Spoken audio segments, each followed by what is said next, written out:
This clip is brought to you by VegasWinners.com. Get expert sports betting advice from some of the best handicappers in the world. Head on over to VegasWinners.com and win yourself some money.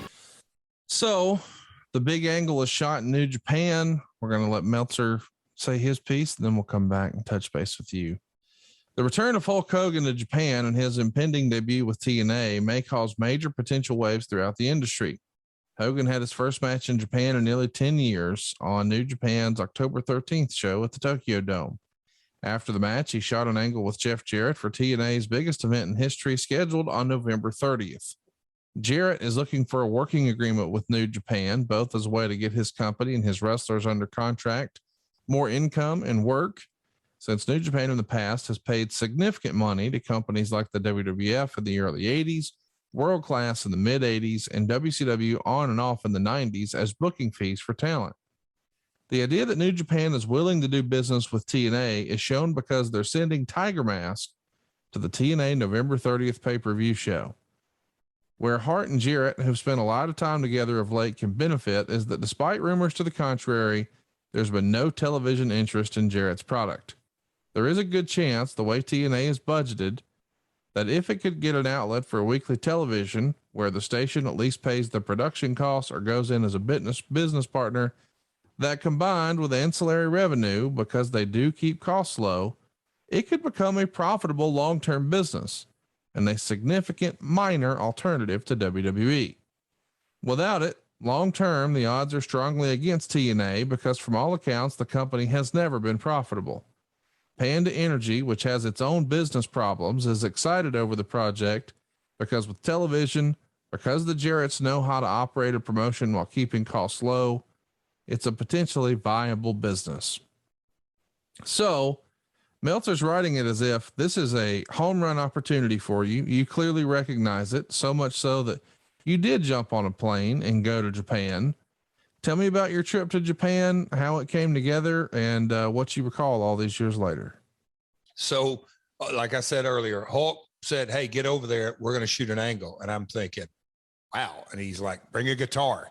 I'm like, okay, man. He is, we didn't get into like specific details, but I'm going to get you to whack me with the guitar. And I'm like, okay, this is going to be interesting.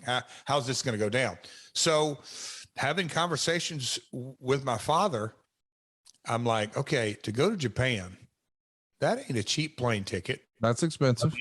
That's an expensive, especially in our really lean and mean days.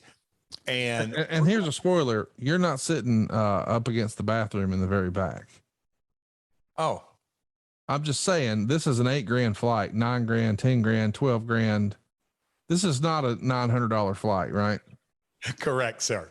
Yeah. And I told my dad, because I had the idea, I said, look, Bob Carter may be writing a big fat check for this, and everything we just talked about.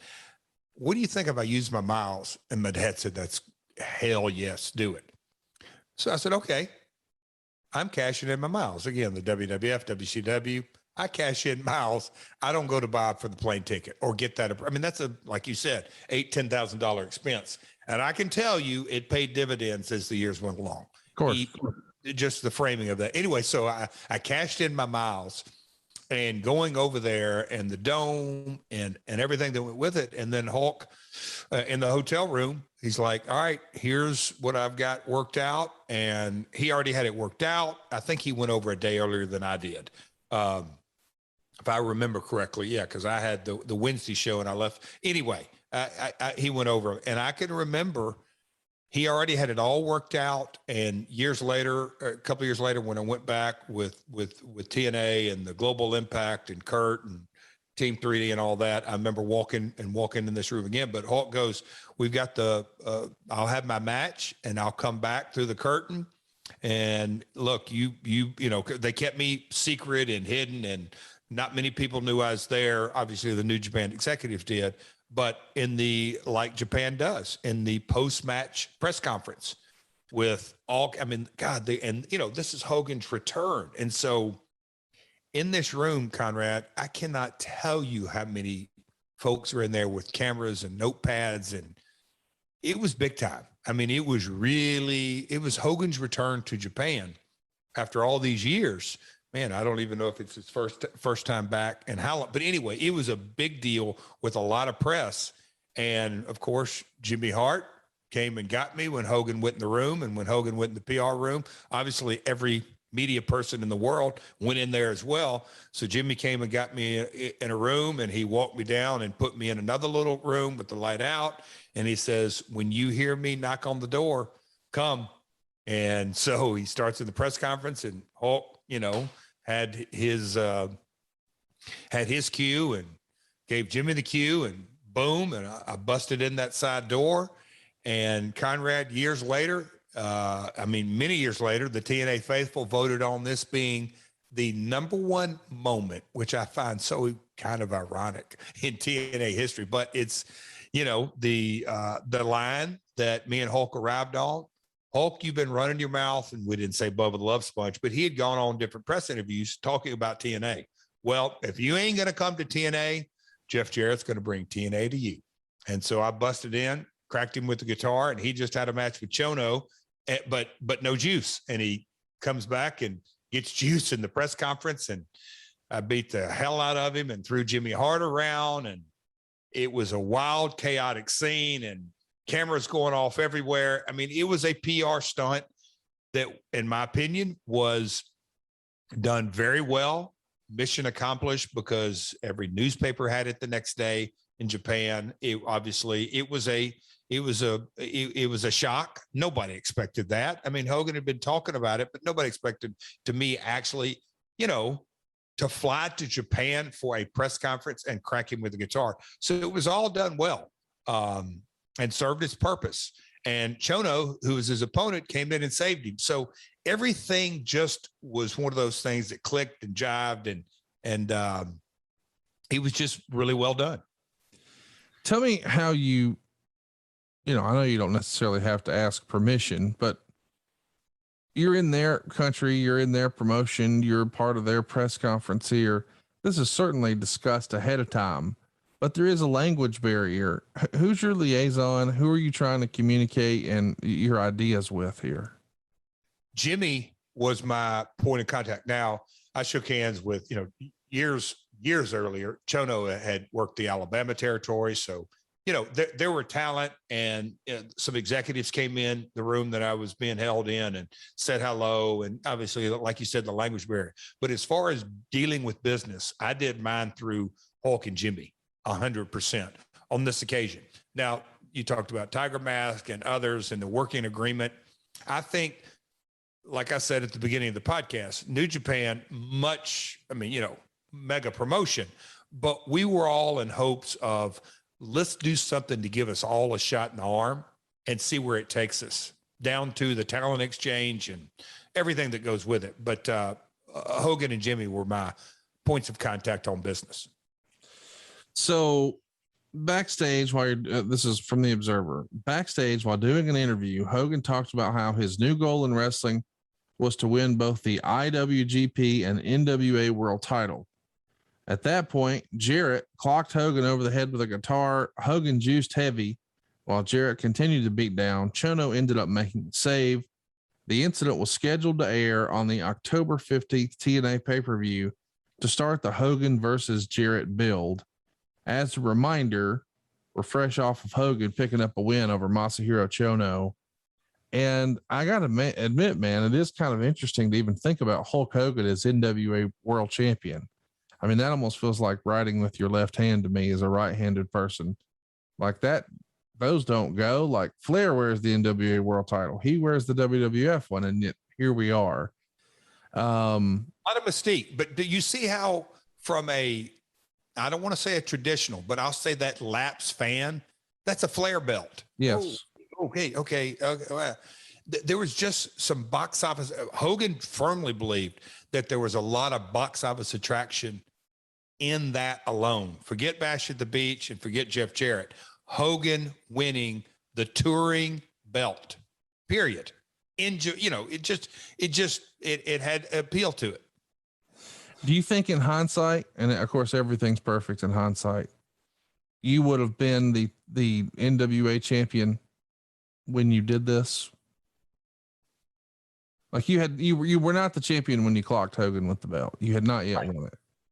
But since he's saying my goal is to win the NWA championship, do you think in hindsight it would have been nice if the guy who's also clocking him over the head was the NWA world champion? Of course, that's hindsight 2020, but we had it in our business head.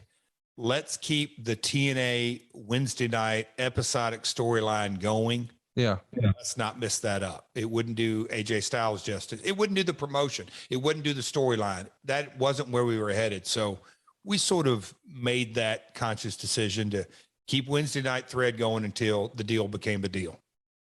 All right, let's run a timeout right now and give you a heads up. Attention, sports bettors. Has anyone ever given you $1,000 before? Well, Jeff, our guest at this time, is trying to do just that. Welcome to the program, the king of Vegas sports gambling and America's odds maker. It's Wayne Allen Root. Wayne, how are you?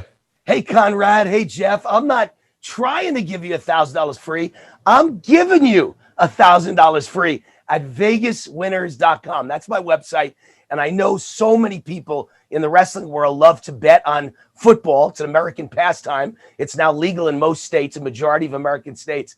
And guys love to bet on football. But I know people get skeptical and cynical. So even though I'm the best in the world, the media calls me the king of Vegas sports gambling, even though I've assembled the best team ever, 21 great sports handicappers at vegaswinners.com, and you have 21 heroes to choose from who all are very good at what they do, I still wanted to give away $1,000 in free winners at vegaswinners.com to make everybody come, register, and do their thing.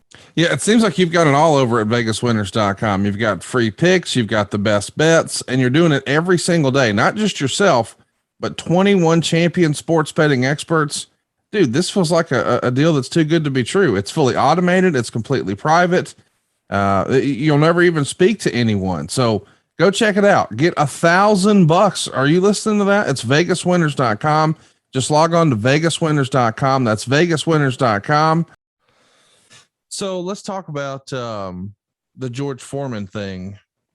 What do you remember of that chatter?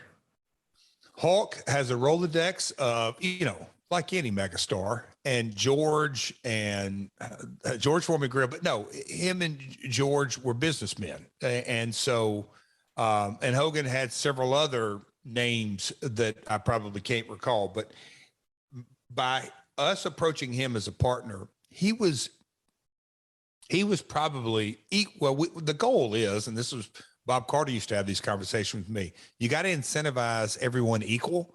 It works best. Sometimes that's just not doable, but Hulk was going to be incentivized to pull out all the stops because his brand was on the line. We were a startup. He was obviously established. So he had a little bit more brand skin in the game, if you will. Hey, it's Conrad Thompson. Thanks for checking out the podcast here on YouTube. Be sure to hit the subscribe button and the notifications bell so you get a notice anytime we upload some new content. And go save yourself some money right now. If you're in a 30-year loan or you have credit card debt, it's not a matter of if I can save you money. It's a matter of how much. Find out right now for free at savewithconrad.com.